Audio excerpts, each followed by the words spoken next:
This is my favorite spot in the whole shop. I sit here and I watch these fish and I'm just like, I wish I was a fish. They have nothing to worry about, do they? Hope you guys are having a great New Year's Day. Me and, who's up here with me? Who's up here? Hi. Hi. Emily never likes to be on videos. We're up here getting a little bit of work done.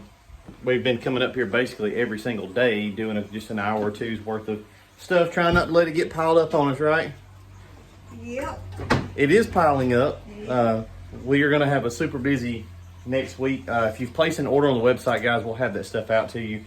We've got it boxed up, ready to go. UPS is not running yesterday or today, so we've got a whole bunch of stuff. They just need to come pick it up. So this is cool. I have been meaning to do a video on this right here for several weeks. This is our partner here for financing, ClickLease.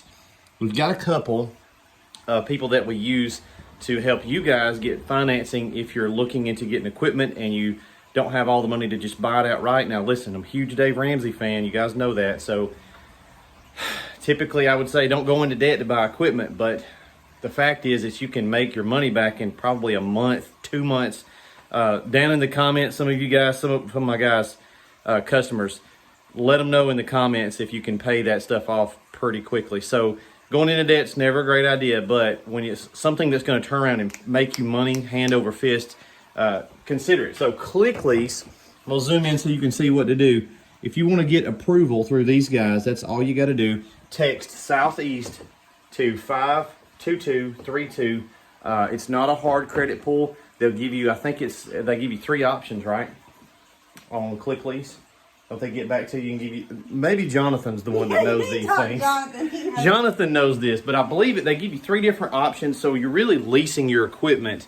There's no early payoff penalty with these guys. What they do to make it officially legally a lease is your last, I think it's your last 2 or 3 payments is your payoff, your lease payoff.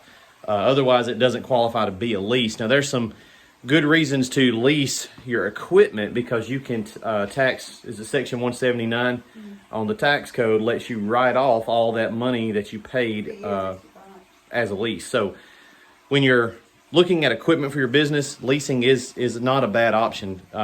You guys know Dave Ramsey hates leases, and yeah, usually they're not a great idea, but in this a little bit of a different scenario. So if you want to check with them, do that. Just text Southeast to 52232. We've got a whole bunch of guys that are going to be pulling the trigger on equipment here in the next couple of weeks. Wait until the first of the year to buy their stuff, which is fine. We don't care.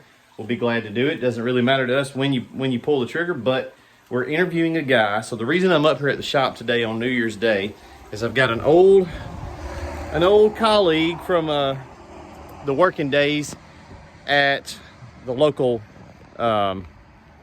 plant here that I used to work at. He's coming up here today to interview for a position in the shop, helping us assemble the skids and the trailers and knock everything out. So right now, me, Dusty, and Ty, we're able to pump out about 6 to 7 units a week, whether that's trailers and skids and mini skid, just some combination of those. We can do about 6, 7. We've done more than that, but we were really pushing it. So with the addition of another shop tech, we'll be able to up that production level so that you guys, if you're ordering, we want to get it to you as quick as we can. We know you want to get your equipment so you can get out and get to making money. So that's the goal. We'll be interviewing another guy today to help speed that process up. Solid dude. He's a little bit older than me. I think he's about 10 years older, but he would be a great asset. So keep your fingers crossed. We've interviewed a few people, just haven't found the right match yet. So that's what we're doing here, January 1. Listen, I hope you guys have goals for the year. I've got goals. We have made ending 2020 amazing year. We were able to buy this building in 2020. We were able to do a lot of things like get the new forklift. We put this fence up, a lot of stuff that would have took, you could have spread it out over several years of improving the property. We were able to do all that stuff in a year and pay cash for it. So I've got some goals for 2021, just a little more growth. And I'm considering building onto the building that way into the gravel parking lot side. expanding a little bit and opening just a straight up pressure washing store over there. So we may do that and stock some items. And there's really not a lot of that south of Atlanta here. And so I don't, it's not like a tremendous market for it, but we could do a lot of online sales and stuff like that. So we've gotten hooked up with some of our suppliers to get Everflow pumps. Now we're working straight with Everflow. Whirlaway, we're still in the works, talking to those guys with VE about, hooking up with them directly. So just a lot of things going on, but you need to have goals. You need to have goals.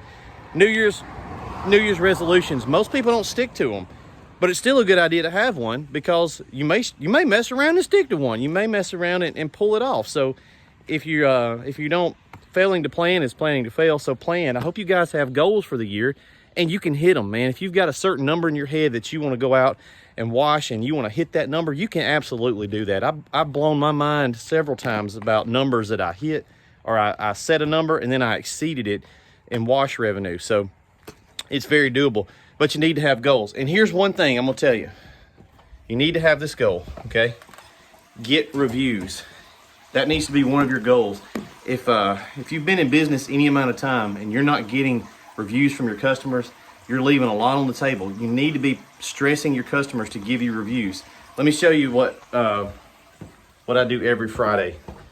Every Friday, we've got equipment leaving. We've got guys taking training. We'll have a whole bunch coming up Friday, and we're going to be in this little training room right here for about 4.5 hours in the morning doing training.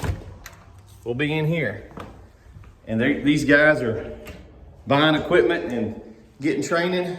We'll have this room packed out, and I'll tell them, I'll stand right here and I'll say, hey guys, listen, if you had a good experience with us and you like your stuff, you like the training, give us a review. And everybody sitting in these seats is like, oh yeah, man, I got you. I'm telling you, we'll have 15 guys in here on most Fridays. And you know how many of them actually give me a review? It's about 10%. I'll look over the weekend and I'll get maybe 1 or 2 reviews. Now, all of those dozen dudes are like, oh, we're gonna give you a review. They're gonna forget. It's not that they don't mean to or don't want to or didn't have a good experience. They just literally, by the time they get on the road, it's the last thing on their mind. So get your customers to give you reviews. It's one of the things that's low-hanging fruit that you can really increase your social media vetting, whether it's on Facebook. I like all my reviews to be on Google. But yeah, that's something you need to set a goal. Get reviews from your customers. That'll help you a whole lot. All right, wifey, tell them bye. We're gonna go buy fireworks. We're gonna blow something up. Make us. I'm not gonna say that. The ATF might be listening. All right, guys. I hope y'all have a great New Year's Day, and we'll see you later.